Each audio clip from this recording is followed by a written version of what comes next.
Does my mind, this is the question, does my mind have me, or do I have my mind? A mind control of my mind. Is my mind an instrument? Yeah. Or is it the thing running me?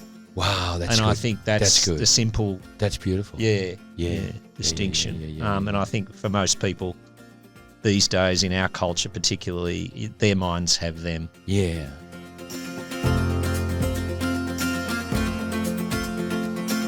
I want you to imagine a person who is fully aware of their clarified values and actually lived them on a momentary basis. Who would they be? Well, that's a great question for everyone to ask themselves, I would think, because it's really about if those values are the shining light, the thing that guides you, what's possible for you if you live those moment to moment. And you're right, we don't. We waver. We get distracted. We fall off the wagon. Distracted. But I think, if I was going to answer that, I'd have to say, you'd be a transcendent being.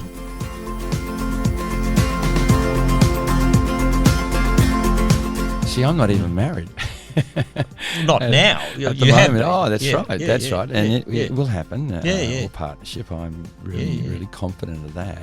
Yeah. And I look forward to being, and I'm driven by this purpose, to be a man who can love deeply, very deeply. And to me, the definition of that is love in action on a daily basis. Yeah. Because I'd love to be a catalyst with the right partner to creating the greater us. And the us to me is something far bigger than who I am, and far bigger than who she is, and can only be created through the both of us. But it actually is a hard-edged purpose. I call it the us.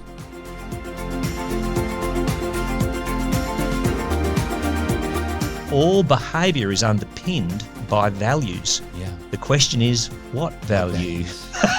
So if I'm when I was in the place, this is thankfully not happened that I can think of in recent times, but back years back where I was getting in her face about something, what was I valuing? Well, what I came to understand was I was valuing being right. Yeah.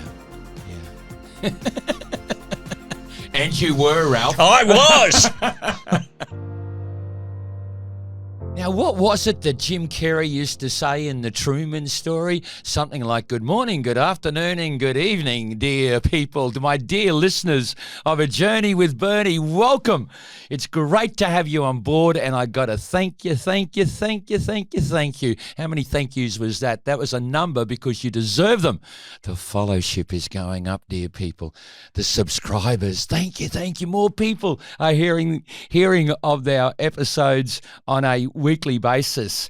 Transistor login, the other day they informed me it's more than 50 countries now. Ralph, wow. Sandra, hello dear people. There's the names of our guests, Ralph and Sandra Gartner.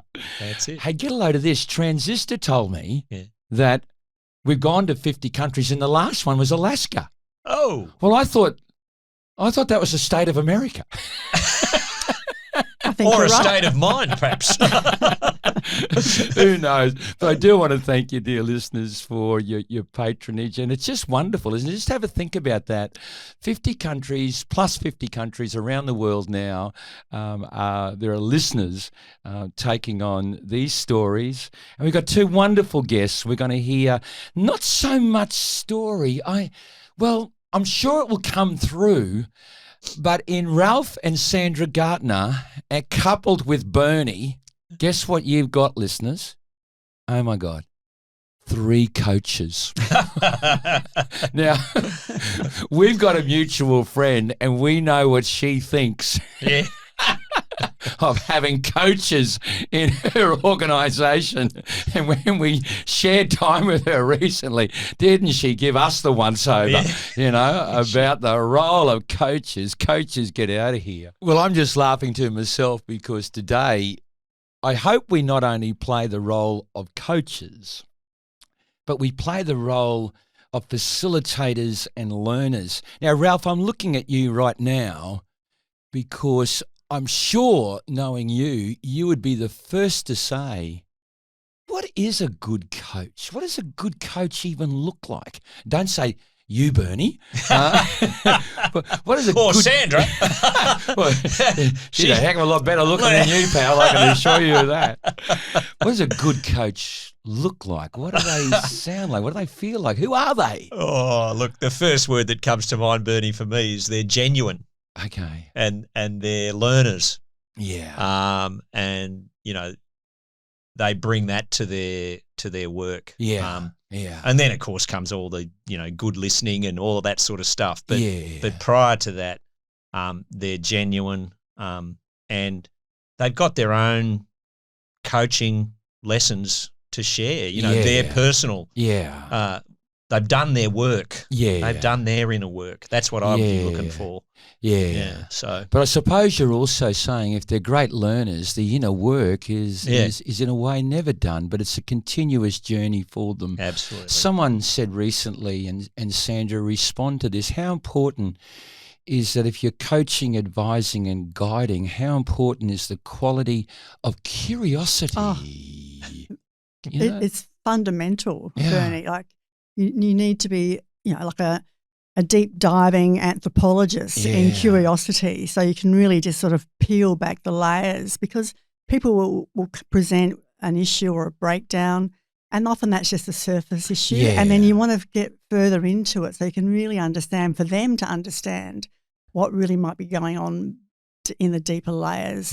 And that's the way to get that awareness up, and people can then make some choices around that. So yes, curiosity is very, very critical. Did you ever demonstrate, did you know that you were a curious person as a little girl growing up? I think all children are, though. I think that's how we are as children, aren't we? We're always exploring and digging in the dirt and creating, crazy, paintings. So I think curiosity is a natural quality of kids, and somehow along the way that can be diminished as we get, make up our mind around how we should operate and how we should behave in the world. That curiosity can get narrower and narrower, because it's that thing about you become a bit more fixated. You might be an expert in a field, and therefore your vision becomes quite narrow. Can do. And so that curiosity can sort of fall away. So it's important to make. I don't know about you, but I was always a curious bugger. If I got an English essay or an assignment, even a mathematical assignment, I'd try to write it on Mahatma Gandhi or Nelson Mandela or John F. Kennedy.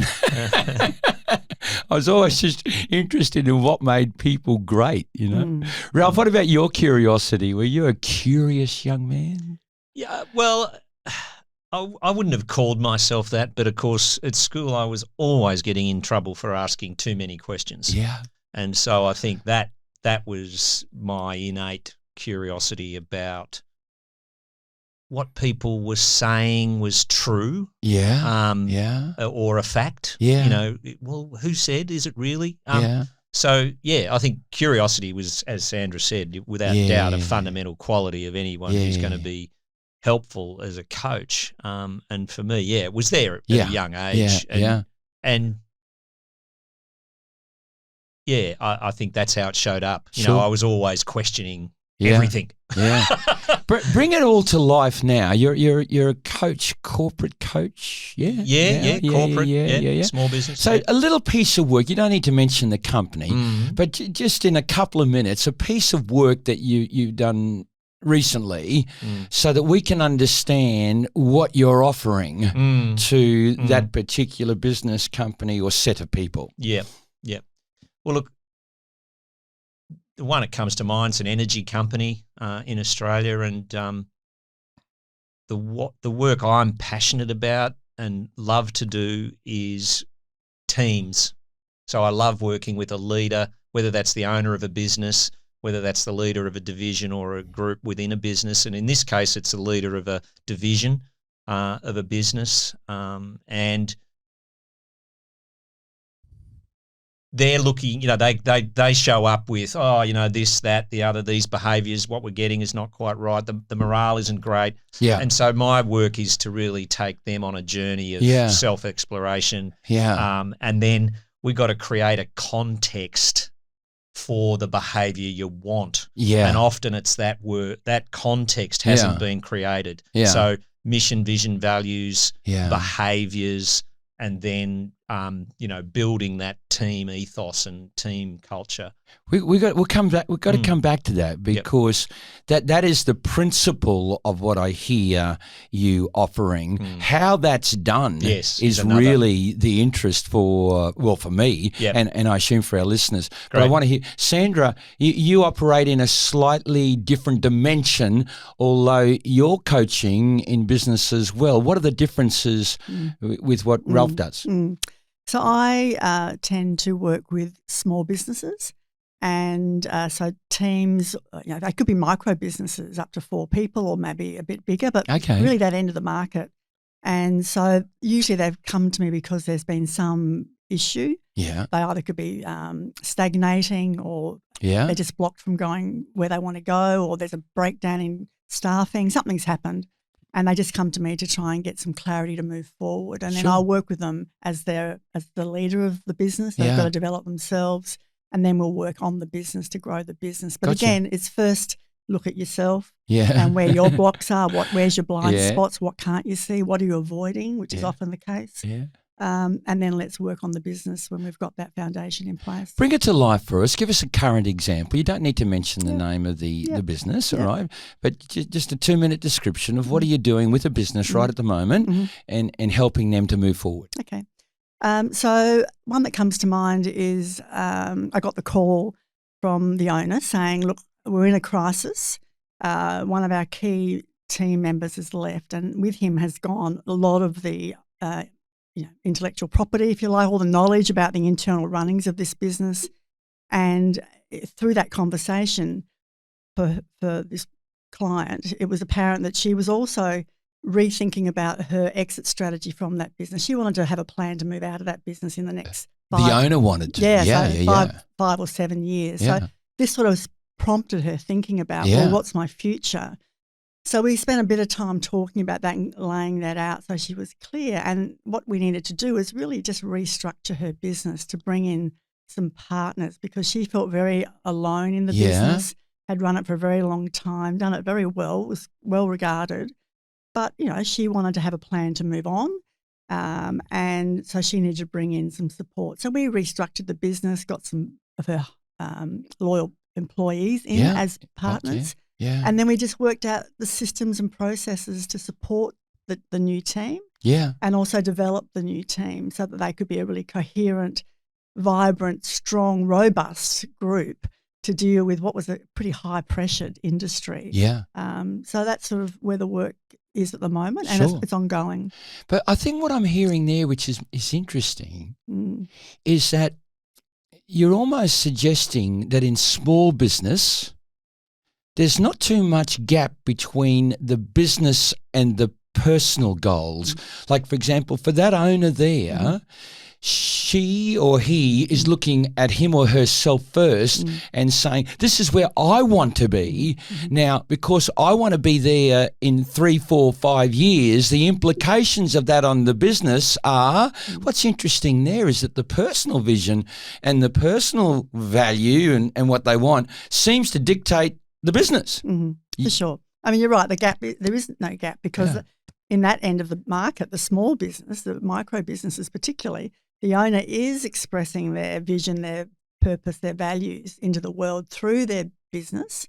And it's an extension of themselves. Whereas in the higher end of town, it's there's a lot of layers there, isn't there? And personal values and vision can be at odds with? Well, we hope not. We hope not. But less the need for overlap to be successful is less. Yeah. You'd certainly want some.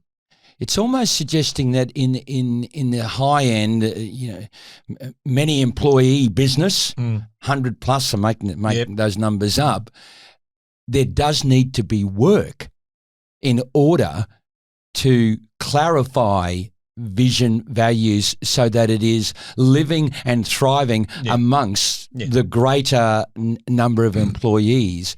Hopefully there is less work. Hopefully there is in smaller business, because the owner is bringing that to the table, hopefully with some clarity up front. Not always, Bernie. Not always. I mean, but people don't, in my experience, don't often think about their values in great detail. That's interesting. I think that's probably a general statement, but in my experience working with business owners, the conversation around values, well, I don't know, I guess I like, I mean, they're not really that clear. Yeah. So there is work to be done in just let's look at the values and get really clear about what speaks to you, what you hold dear, and then how's that impact your vision, your mission, and really what you're putting into the world through your business. And then it informs you in all your decisions. It's a sort of a guiding light in hiring and firing, direction, who you want to work with. Yeah. It all comes back to your own personal values and where you want to take the business. I've got a funny question. Can you guys think of anything that's changed where you bought into that foundational value growing up, but now you look back upon it and you realise, oh my God, I questioned it and came up with something different? Oh, I can definitely go for it, Sandra. I can definitely think about it. So growing up, of course, this is about relationships. Yeah. I was always searching for that partner that would provide me with security, financial stability, had prospects for the future. What does prospects for the future mean? I want to know what prospects for the future mean. Solid type would be a good job. Good job. Good father to my children. And that was the ideal that was set up for me, and that's what I bought into in my 20s, and I found someone that fitted that little brief. Yeah. Oh, this is perfect. I've got it. And then that all blew apart in my late 20s, but not on my terms, but it just all fell over quite spectacularly. And of course, there's a story. Then I had to rethink. Well, what is it about this thing about needing externally to find that safety and security over there? Yeah, wow. Because there was no safety or security in that relationship. Ultimately, I was dumped, and I'm back. You still blaming him, are you?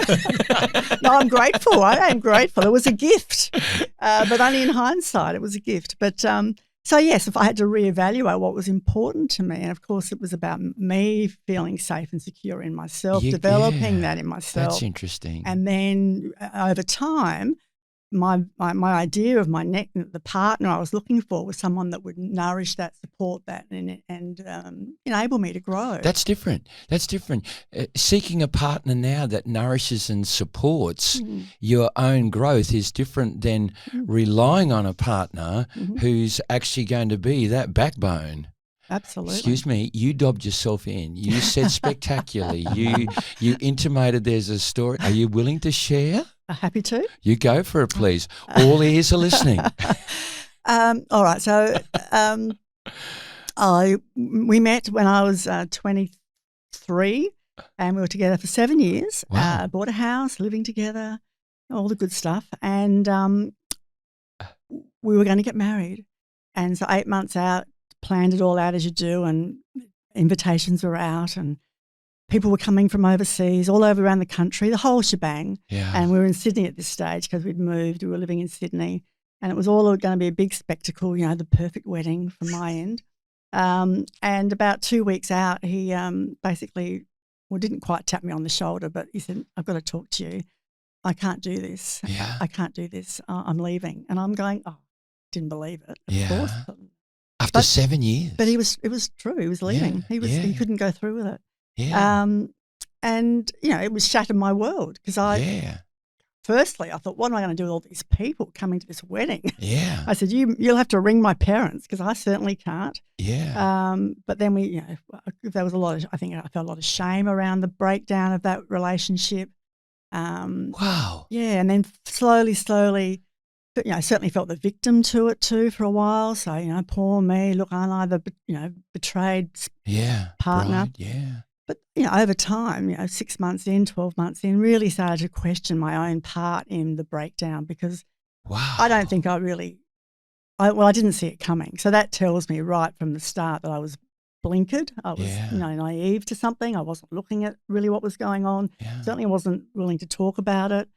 And so I've had to learn through that experience. And that was a major, shift for me and really caused a lot of reflection and a lot of, soul searching, using Ralph's term, talking with people, getting support, reading books, going to workshops, the whole thing. Yeah. And that started the journey for me in terms of finding out really what, more about myself and learning about myself. So You're partly answering this next question, but elaborate on it. Mm. How did it eventually serve you? I can only imagine the enormous amount of pain and chaos and anguish and torture. I can imagine that. I mean, luckily you announced it 2 weeks before, otherwise it could have been a terrible scene at the altar. I eh? know. Yeah. I know. I'm grateful for that. But Yeah. still, it was, pretty close to the wire. Yeah. Um, How did it serve you?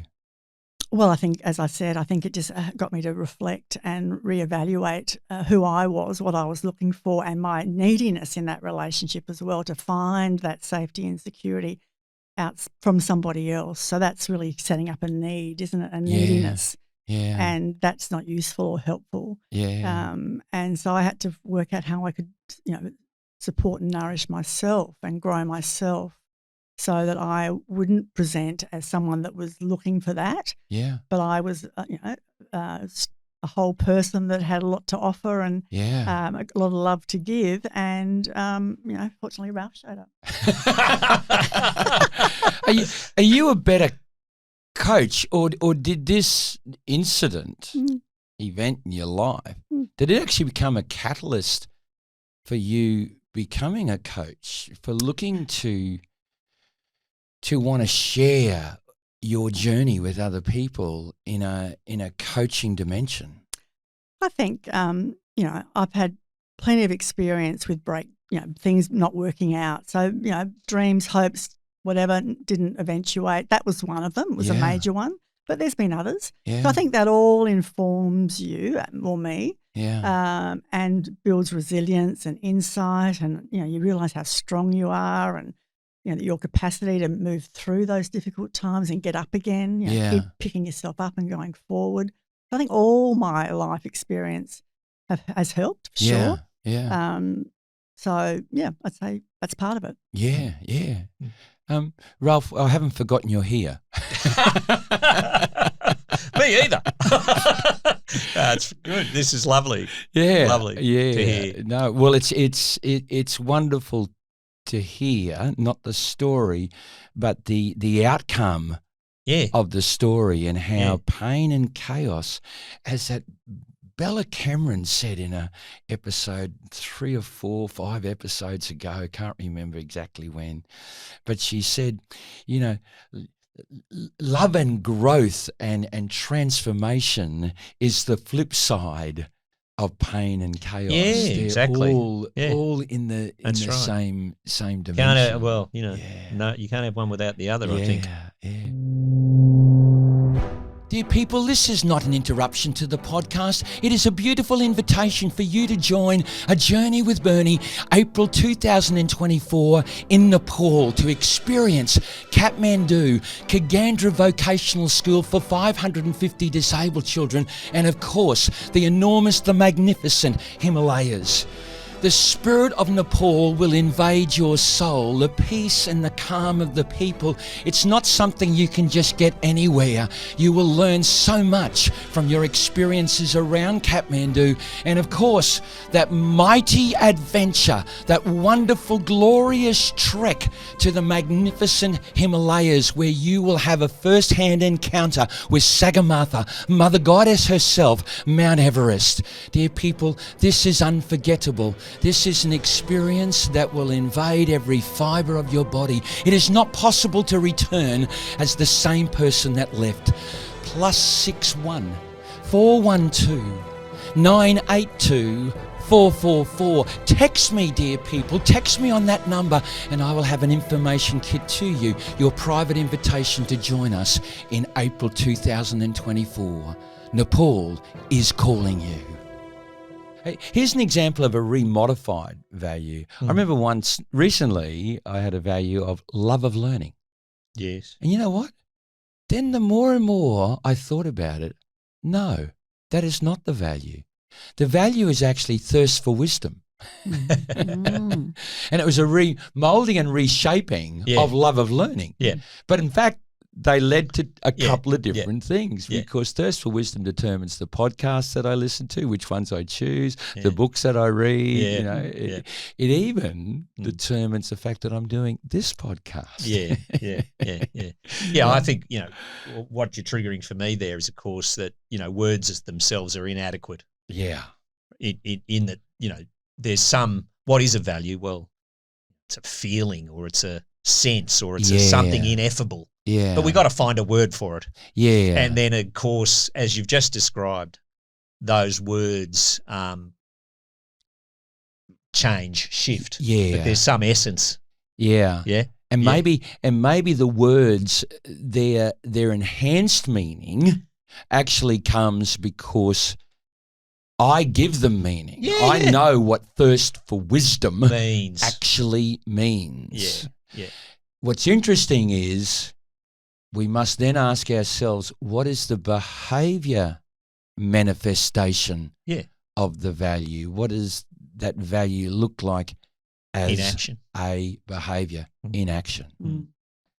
Gee, I hope you both don't mind, but I'm going back in time to a year and about 4 months ago, the very first episode of A Journey with Bernie and Ken Pakenham. Guess what? About every 10th episode, Ken, you get a mention because it was you who taught me, Ken, about the power of not just identifying values, but then you said you had to clarify them because sometimes, and there's that example of love of learning becoming thirst for wisdom. That's an example of clarifying. But then, Ken, you said you got to know your values. Knowing meant, what does the value look like as a behaviour? And then, of course, the big question is you got to be it. You got to be the behaviour. Let's play a game, the three of us, okay? Sandra, I'm going to start with you. We're going to go around the table twice. And I want you to clearly identify one of your top 10 primary values. You go first, Sandra. Thanks, Bernie. Okay. Well, I've got a few. So the first one that comes to mind is service. Elaborate. A value of service. So I want to be of service to others, and I want to demonstrate, I guess, what I can offer through service. Yeah. And so that comes back to my work, comes to my family. Yeah. It's just a way of me being very firm in the fact that I want to do work in the world that is going to serve others and serve the bigger picture, humanity, communities, whatever the bigger picture is. Can I ask you, and I'm actually deviating from the game, but can I ask you, in living that value, does this actually open up the possibility that there are times where you'll do what others might call a piece of work, and knowing maybe that the client cannot pay the appropriate fees, but you are quite happy to be of service to that person or persons? And I'm often giving coaching sessions for free. Yeah. So that's and in an hour's conversation, people can have big breakthroughs that can support them. So, for sure. Yeah. Because we're going with the clock, Ralph, you're third, I'm next, okay? Yeah, cool.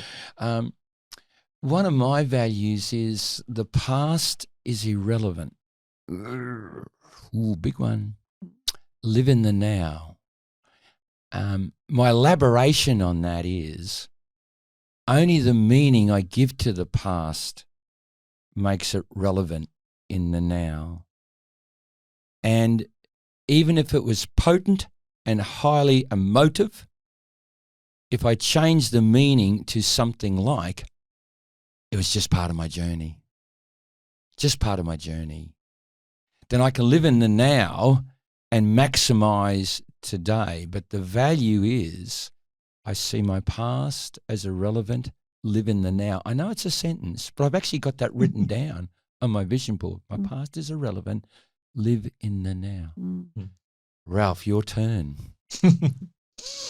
Well, one of my values, and, for me, I hold that to mean something that's important to me, Sure. right, is disruption. Elaborate. Well, it used to be something in school and, in my early days that I got into a lot of trouble for, being disruptive in class, da-da-da-da-da. But as I grew and up, and I realised, well, that's actually a skill. If I start to use it purposefully and deliberately, then it's very, very useful to my coachees, to the organisations I work with. So I value disruption, because without disruption, there will be no change. There will be no transformation. Love it. Yeah. Mate, but you even used it in a bloody game of cards that we were playing the other night, mate. Right. You were totally disruptive to the whole darn process, Yeah, maybe I wasn't at my conscious best then, Bernie. I could have been more honest. But I tell you what, that's fascinating, because at first someone hears the word, yes, but they don't understand what that word means to you. No. Right? So you've just clarified what it means and how it's of value. It's a different definition of value. How that value is of value to you. Yeah. Well, and others, right? So to bring about consequently change. to others. It's like disruption as a change agent. Yes. Yeah. Sandra, we said to go around. Okay, so I think responsibility is a strong value of mine. Yeah. Responsibility. So we talk about, Ralph and I talk about living above the line as opposed to below the line. So above the line is being responsible, coming from love, as opposed to below the line, which is more coming from fear, being restrictive. So responsibility around, my part in the situation, my part in the conversation, my part in what's being created.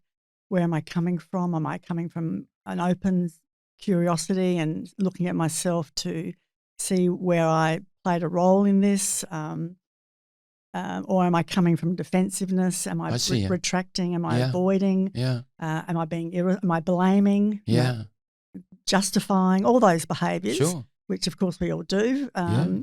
That's really below the line. That's not being responsible for your own actions, responses, etc. So responsibility. Okay, nearly finished, listeners. My my second value is my body is a temple. Right, I've got to honour the temple. Right now, I know I've said that in sacred words, but you know what? I actually am happy to talk about it in a framework of sacredness, because to me, this body that anybody has got, it's the greatest miracle. It's the greatest machine that's ever been friggin' made. Yeah. It's the only machine that I know that can injure itself and bloody repair itself, And it's just amazing to me how we, society, can be so easily conditioned and programmed to think that, balance of processed foods is okay. Bullshit. It's not okay. If your body is a temple and it's a Ferrari, stop buying into everybody's crap that says a balanced diet is fine. No. If it's in a friggin' packet and it's been processed, it ain't the best for you. What is the best for you? Your fruits, your bloody veggies, your nuts, your legumes. Oh my God, get serious about honouring the temple. Now, am I good at it? I have been. Can be. Yeah, but I'm about 10% below where I've been before. And here's the funny thing about it. I'm actually in conflict about it. Right now, as we speak, I'm announcing to all the listeners out there, there is about 10 to 15% of Bernie in conflict about it, you know? Yeah. Because I can easily, say to myself, oh, this is just a social situation. So guess what? Having an excess of salted cashews is fine. And guess what? In my view, the amount of salted cashews that I'm eating is not fun, and I know it at the time. But it's the social occasion, so I give myself permission. Yeah. Guess what? I do not want to waste 1 minute of this body's life by detrimentally consuming stuff that in my gut and instinct I just know is not serving the temple. There was that Tony Robbins phrase there. Tony, I just gave you credit for it, okay? Tony Robbins phrase that it used to say something like, will this cleanse me or will it clog me? So when you're about to put the food in your mouth, you look at the bloody food and you go, is this a clogger or is this a cleanser? And if you had that awareness, guess what? I do know that when I've looked after the body really well, I tell you what, she's a different operation. She operates differently than another 4 kilos. Another 4 kilos. Yeah. My body is a temple. The behavioural manifestation. Eat well, train well. Ralphie. Yeah. One more. I've got one more. One more. Hello. 2 each. Sheesh. Look, something that I realised listening to you was what a bloody great process this is. Yeah. Because as I was listening to this, of course, it's clarifying my values. I was even getting hits on, there's a value, there's another value. So what a great idea. People could take this one home and do it in their little round the dinner table tonight, right? Yeah. So there's value from the podcast right there. Will you listeners, will you take up Ralph's challenge? Hello. Yeah, because you learn, I'm just noticing that. Learning from listening. Yeah. Right, things being triggered. And being conscious of that. So the thing that, and this sort of came off what Sandra was sharing about, when she touched on our values and of course, something that's really important to me in my marriage is teaching and learning. Yeah. And they go together. Yeah. Being a great teacher and a great learner. Yeah. What comes first? Learner. I don't think one does come first, right? I was teasing myself. Yeah. And I think this thing about being the teacher, it's sort of not a teller. Yeah. Not an instruction giver. Love it. But some capability to assist someone to hear me. Yeah. This is how I work. And Sandra gave a great example of this, and I know this is something that's occurred in our marriage, which was when she took responsibility for her own boundaries. Yeah. Ralph, I need some time. Yeah. I want to stay with you. I want to stay present here, and I need some time. Yeah. Now, before she learned to do that, and teach me that, I was just overwhelming her. Yeah. Right. With my energy, my, bigness, not realizing it, but that's what was occurring, and then I'm there, I'd end up going, well, come on, what do you think? Come on, say something.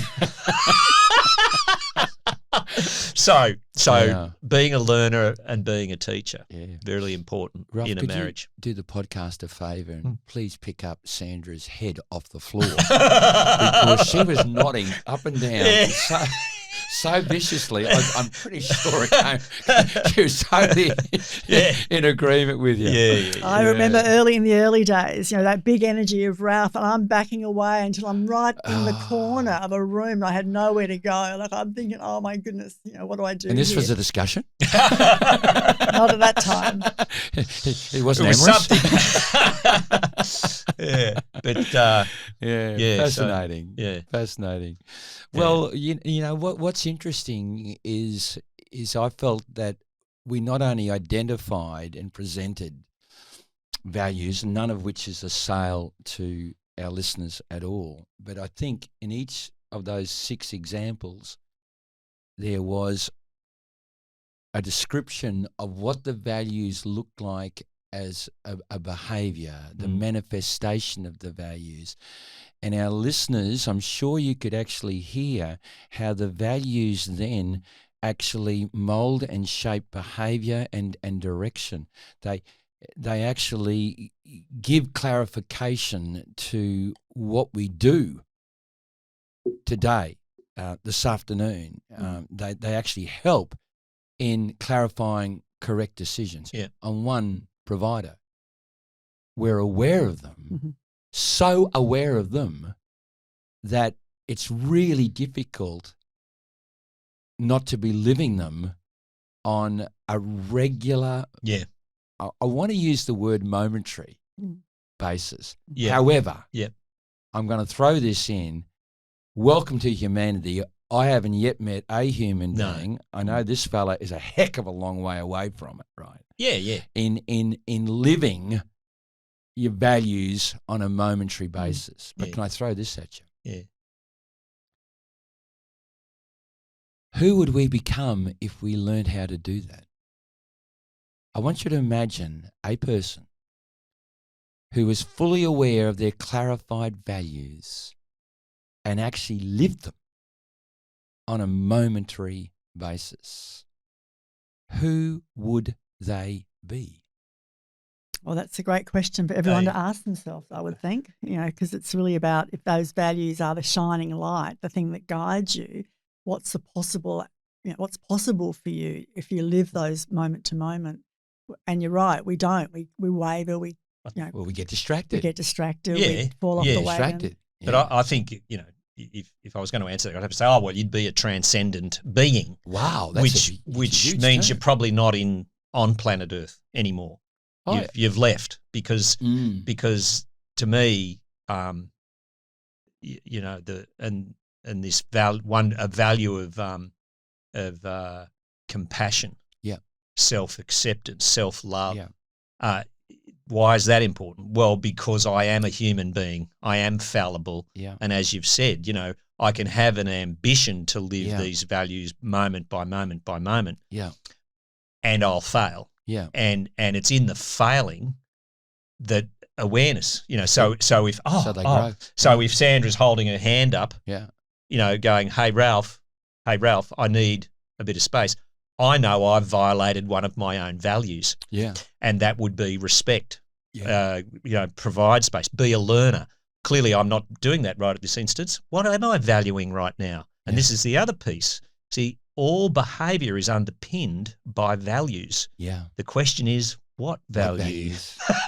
So if I'm when I was in the place, this is, thankfully not happened that I can think of in recent times, but back, years back where I was, getting in her face about something, what was I valuing? Well, what I came to understand was I was valuing being right. And you were, Ralph. I was. But and of course, when you see that and go, oh, dear Ralph, you poor, sad little creature. Relax, take a deep breath. It's okay. You don't have to be right.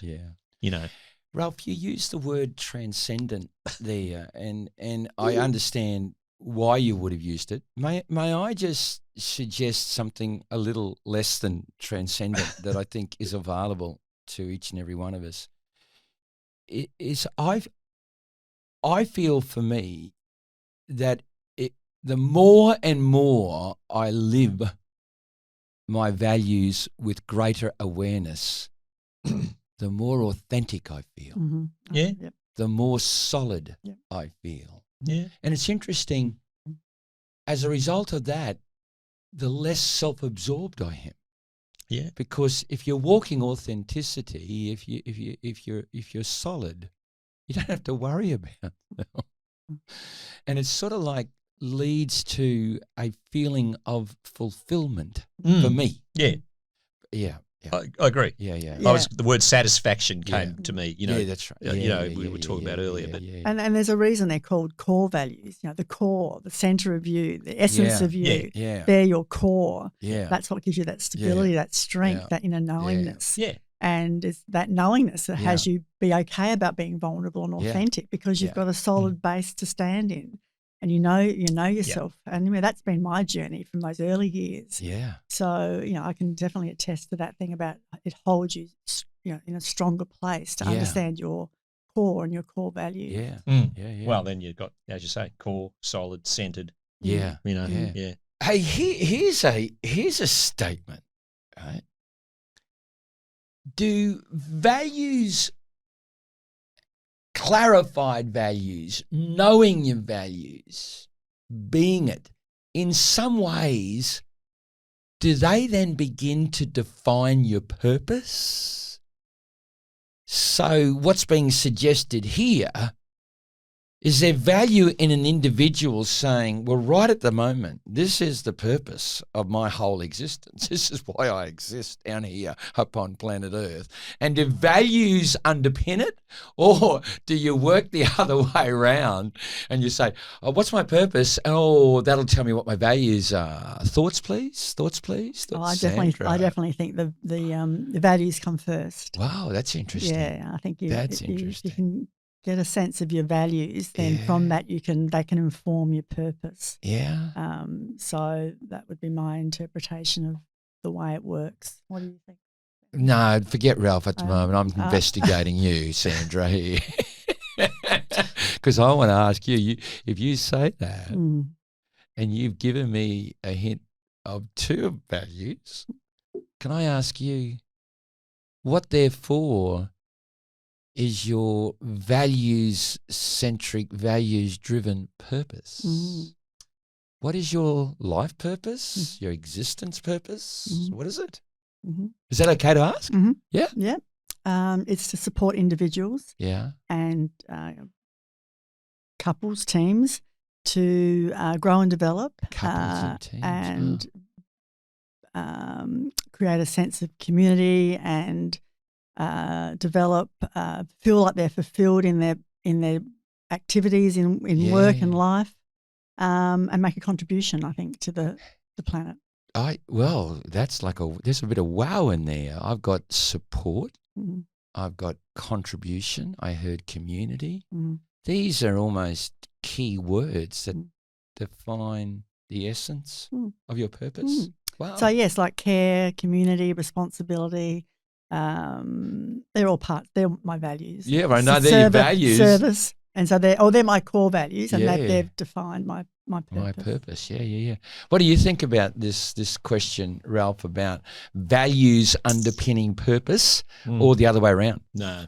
I think values give rise to purpose. Yeah, because it's by pursuing a purpose that you bring your values to life. Yeah. So a value, if it's not lived, well, then you're not going to be satisfying what's important to me. Yeah. I'm not, so it's important to me, freedom, fun,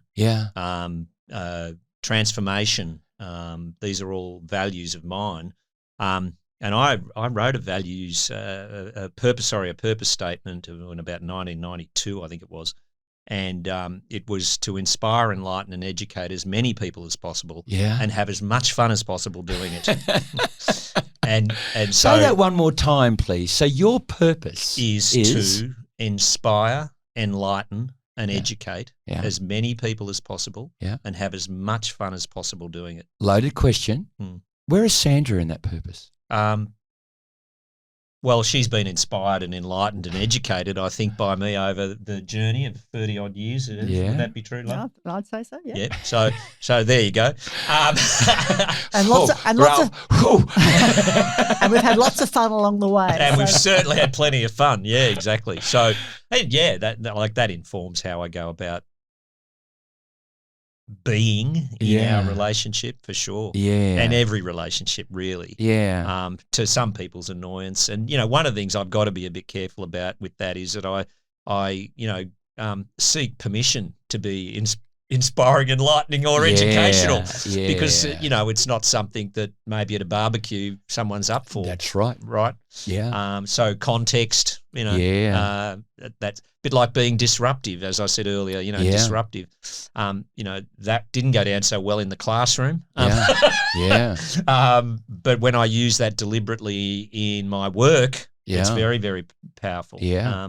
But if I'm out again, a social evening and I start disrupting people's, belief systems or whatever it is about something or other, then again, that can not be so great. Well, it's right time, right place, isn't it? Context. Yeah. Oh, poor listeners, courage to be dislike, separation of tasks. Have you heard of that term? Separation of tasks. Know what your task is. When is it the appropriate time to deliver that task? But more importantly, know when it is not. Absolutely. Yeah. That whole concept actually changed the way. No, it didn't change it. It shifted the way I coach. Yes. I've always been a storyteller, a game player, limited in time to facilitate the outcome of the game. So I just bloody tell them, what the game is all about. But no, gotta facilitate them more and more and more.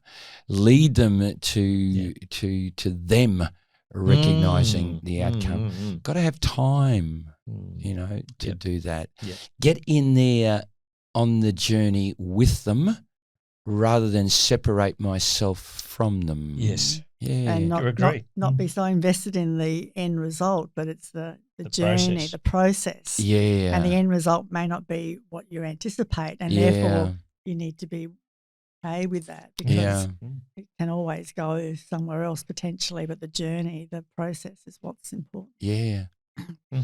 Do you two have a purpose for your marriage? Do you have a defined purpose? Do you know what you're trying to create through your marriage? Sandra, you looked at Ralph. Ralph looked at you. Yeah, it's a great question. I think we do for our business, and I think when we look at that, it would probably reflect it does reflect the values of our marriage. But we haven't articulated a purpose for this union. Is it in our wedding vows? Oh. Well, God, she's got to remember the vows now, mate. Well, me too. I mean, but I certainly know things like, fun and learning are certainly in our vows. And growth and development and support. Yeah, because we were well down that path, I suppose well down. I mean, it was only 2 years after we'd met, but see, I'm not even married. Not now. At the moment. Oh, that's right. That's right. And it will happen. Or partnership. I'm really confident of that. Yeah. And I look forward to being, and I'm driven by this purpose, to be a man who can love deeply, very deeply. And to me, the definition of that is love in action on a daily basis. Yeah. Because I'd love to be a catalyst with the right partner to creating the greater us. And the us to me is something far bigger than who I am and far bigger than who she is, and can only be created through the both of us. But it actually is a hard-edged purpose. I call it the us. And I'm only sharing that. It's just a sharing. That's all. Yep. Not with you two. It's sharing with the listeners. Yep. It's not meant to be a coaching at all. It's just I figured that if anybody listening to this podcast hears all these things, it could actually make them say, "Oh, that's interesting. That's that's different. Oh, wow. God, Bernie's off at the fairies." However you react, Yeah. Hey, guess what? We've been going well over an hour now, and while we're touching on it, perhaps now, the word love and happiness and meaning, which is ultimately the purpose of this podcast, I just want to bring it back to those words and the understanding around love, happiness, and meaning as we head towards the close. Sandra, What was the question, Bernie? No, I've not asked you the question yet. I just said Sandra. Oh, yes, Bernie. What is love? Oh, what is love? Well, here we are talking about it. Here we are Yeah. talking about it being a manifestation of who we are and all that we would like to do and to be. But at the end of the day, what the friggin' hell is it? What is love? Did you hear what I just said? Friggin' hell is love. I reckon there's a dichotomy in that. What is love? Well, I think it's a really positive energy That's that can do good in the world. Yeah. Whether it's the love of a vacation, love of a partner, love of a child, love of yourself. It's got to be it's got to be for the good. Yeah. It's an expansion. It's an opening. It's a deeply felt sensation. Here I am touching my heart. It's commonly associated with this part of the body, so you can feel it. The body knows it. You can sense it when you're in the presence of someone or in an experience, and you can really feel the opening. So it's a catalyst for growth, change, innovation. I mean, creation. Wow. But I love what it's an energy dedicated to good in the world. What a beautiful definition. Love is an energy dedicated to only good in the world. Well, guess what? Thank you. I am thinking of our dear listeners. Listeners, how did you go? Oh my God, you've been on the receiving end of 3 coaches. I actually hope that is not your experience. I hope your experience is, 3 curious people who over a lifetime have perhaps dedicated themselves to that curiosity. Not everybody adopts that gift, the gift of curiosity. No. But as a result of meeting people who are curious, they're always digging, prodding, exploring, discovering, learning, and if they decide that they have the calling of teaching, then and they honour that calling, then they can become sharers of that information. And I suppose that might be a tentative definition of a coach. Dear listeners, thank you ever so much for being a part of this wonderful episode. Ralph, thank you. Thank you so Bernie. much. Did you enjoy it? Oh, wonderful. Yeah. Sandra, how'd you go? Fabulous, Bernie. Thank you. Thank you. Ralph, don't forget Sandra's head still on the floor over there, please, mate. And thank you, dear listeners. You've been part of yet another episode. Clock it up, folks. A journey with... Oh, by the way, go back to that button in Apple and the button at Amazon and the buttons there at Spotify. There's subscriber buttons. I need your followship. I don't need it. Guess what? The world needs this, folks. They need to hear what we've just been discussing over the last hour. Thank you, dear listeners. It's been great to have you on a Journey with Bernie. Thank you, Sandra. I thought Ralph was a bit slow then. Yeah, okay. Bye, folks. Love you dearly. Bye. Well, dear listeners, what did you think of that? Personally, I absolutely loved it. Now, what did I love about it? I just love that every story of our guest just lends itself for us identifying more actions and strategies, routines, disciplines on how you and I can become a more loving human being, one that can generate greater inner happiness within ourselves. Why? Let's bring meaning, greater meaning to our humble and beautiful lives. Now, I need you to spread the love with me. Are you in it with me? Because all you have to do is please press the follow button. What about subscriber? I need you to share these with your good friends and family. And I need your feedback because I'm looking you in the eyes and I'm saying I am dedicated to taking this podcast to be absolutely world class. Why? I just want more people to embrace this beautiful game called life. Why not? Unless you believe in reincarnation, we're only getting one chance. Let's maximize it. Let's get on with the journey of life. Embrace it, enjoy it. Oh, And just remember this.